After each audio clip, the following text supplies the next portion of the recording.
नमस्ते भाइयों एंड बहनों। मैं सज्जन सिंह राम सिंह चौहान, मैं महाराष्ट्र से हूँ और मैं 2007 की सिविल सर्विस परीक्षा देके मैं 2008 बैच में आईएएस की परीक्षा उत्तीर्ण हो चुका हूँ।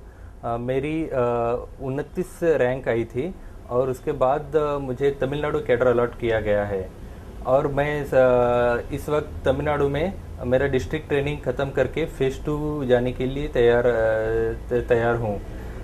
मैं स्पेसिफिकली यूपीएससी के बारे में इसकी तैयारी कैसी करनी है, उसका महत्व क्या है और विभिन्न स्तरों पर किस किस चीज़ों का ध्यान रखना चाहिए, इसके बारे में कुछ शब्द बोलूँगा। सबसे पहले मैं कहना चाहता हूँ कि सिविल सर्विसेज परीक्षा का महत्व जो है एक हिस्टोरिकल इम्पोर्टेंस है, क्योंकि ऑल द आपके समाज के विभिन्न स्तरों से सिविल सर्विसेज और जो अधिकारी गण है उनका महत्व जुड़ा हुआ है, क्योंकि सिविल सर्विसेज के द्वारा चुने गए अधिकारी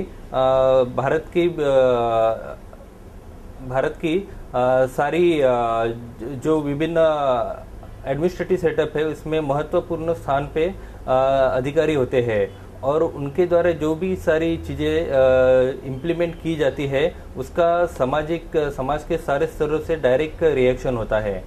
तो मेरा ये कहना है कि अगर आप चाहते हो कि आपके सामाजिक उन्नति के लिए, आपके समाज के लिए अगर कुछ करना चाहते हो तो सिविल सर्विसेज ये सबसे बड़ा अच्छा मार्ग है। हम देखते हैं कि आपके ज़िले में जिलाधिकारी, सीडीओ, एसडीएम, एसपी, ये सारे अधिकारी बहुत महत्वपूर्ण स्थान रखते हैं। अगर आपके ज़िले में कहीं कायदा एवं सुव्यवस्था का कुछ प्रॉब्लम हो जाता है या आपके ज़मीन के रिलेटेड आपको कुछ प्रॉब्लम है, आपके अगर कुछ नैसर्गिक आपत्ति आती है तो अपना डिस्ट्रिक्ट एडमिनिस्ट्रेशन ये सबसे पहले जाके वहाँ पर लोगों को राहत दिलाता है और इसके साथ ही आपको जो सेटिस्फेक्शन मिलता है वो काफ़ी उच्चतम लेवल का सेटिस्फेक्शन मिलता है। जैसे कि आप अगर समाज के कुछ गरीब लोगों के लिए और पिछड़ा हुआ वर्ग के लिए कुछ काम करना चाहते हो, अच्छा काम करना चाहते हो, उसकी सारी अपॉर्चुनिटीज़ आपके लिए ओपन होती है। आप कुछ नया कर सकते हैं, उसका आउटकम आपके उस 1 या 2 साल के टेन्योर में आपको दिखाई सकता है। तो इसलिए मेरा ये कहना है कि अगर आपने कहीं सोचा है कि मैं भी सिविल सर्विसेज में आऊँ तो you should always look for it. उसके जो है प्री कंडीशन उसके लिए ज़्यादा कुछ नहीं है। आपको सिर्फ एक ग्रेजुएट होना चाहिए किसी भी सब्जेक्ट का और आपको बहुत सारी इच्छा शक्ति होनी चाहिए कि उस परीक्षा के लिए पास होने के लिए आपको जो चीज़ें चाहिए, जो कुछ पढ़ना है वो पढ़ने की तैयारी होनी चाहिए। सबसे पहला स्तर है जो है कि पूर्व परीक्षा। अब 2010 से जो है एक यूपीएससी पूर्व परीक्षा के लिए उन्होंने पैटर्न चेंज किया है। वो अब सिविल सर्विसेज एप्टीट्यूड टेस्ट नाम से किया जाएगा, CSAT। वो फर्स्ट एग्ज़ाम होगा, जो अगला एग्ज़ाम जो होगा।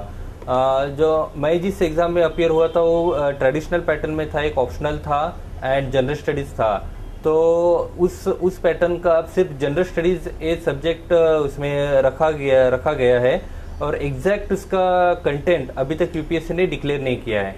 तो इसलिए मेरा ये कहना है कि जनरल स्टडीज़ का जो प्रिपरेशन है वो अभी से एस्पिरेंट्स उसको शुरू रखे और जनरल स्टडीज़ का जो मेन कंपोनेंट है like history, geography, Indian polity, general science, current affairs, general knowledge, Indian economy and general mental ability, ये सारी चीज़ों का अगर एग्जैक्ट डिस्ट्रीब्यूशन पता है तो उसका आपकी तैयारी शुरू रह सकती है।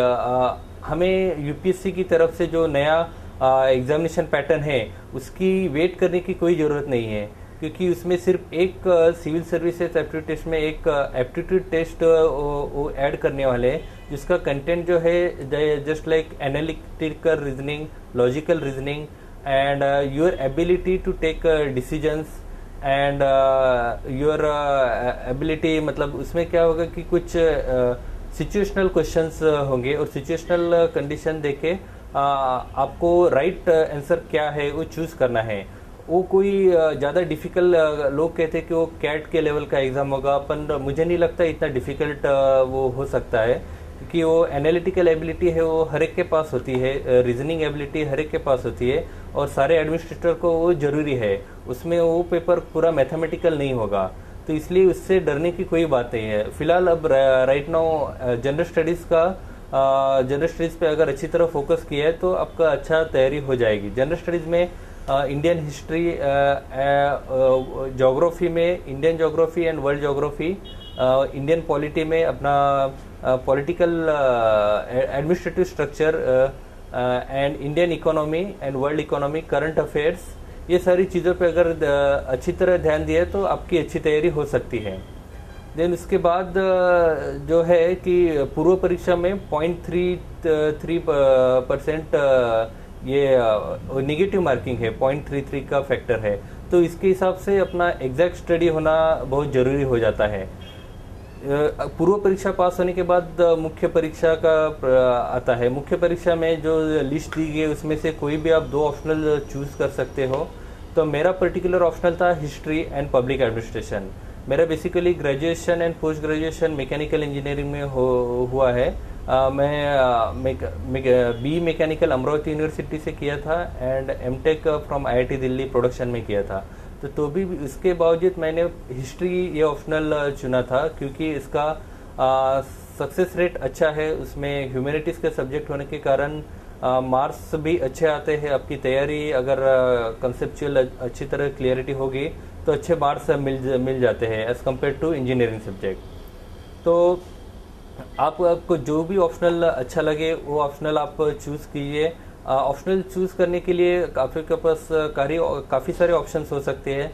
जनरली लोग ग्रेजुएशन का ऑप्शनल लेते हैं, लेकिन वो अगर ऑप्शनल ज़्यादा स्कोरिंग नहीं है, आपको डिफ़िकल्ट लगता हो, तो आप कोई भी ह्यूमैनिटीज़ का ऑप्शनल ले सकते हो जो भी पॉपुलर है, जैसे कि history, public administration, geography, political science, sociology, psychology, ये सारे ऑप्शनल काफ़ी पॉपुलर है। फिलोसॉफी एंड अब कुछ लिटरेचर के सब्जेक्ट्स भी अच्छे पॉपुलर हो रहे हैं, जैसे कि हिंदी लिटरेचर है, पाली लिटरेचर काफ़ी लोग लेते हैं, और रीजनल लैंग्वेज के लिटरेचर सब्जेक्ट्स।